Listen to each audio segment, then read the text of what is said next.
Let's talk now to Steven Woolfe. Steven Woolfe, thank you very much for being with us. Your thoughts now on these dreadful events?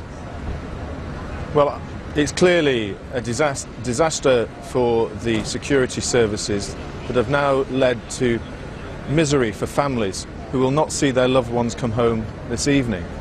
And I think what we have to say to governments and security services, in our view, is what were you doing? You had the knowledge of people being in these areas in Malbec. You were able to capture somebody who was in the Paris attacks only meters away from their home. Surely your intelligence must be improved to be able to make sure that people can go to work safely and go home safely at the end of the evening.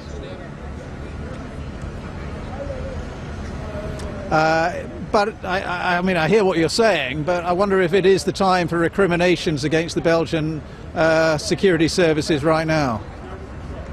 Of course, and what we should be doing as a community is supporting those families, first and foremost, who have now lost their loved ones. I think the communities must be coming together and not take sides in terms of the political debate about this, and try and find the framework to give the support to the security services who clearly have struggled, and find a mechanism in which we must deal with this evil, because this evil is exactly what it is. There are innocent people, not just today in Belgium, but we've in Paris, we've had Madrid, we've had London, all over the past few years from different terrorist organisations, and yet we seem to failing away of the public of this continent who need to feel secure. And that is really, should be the utmost concern for governments at this moment. I mean, if anything, does there need to be closer cooperation between the various European security agencies and police forces?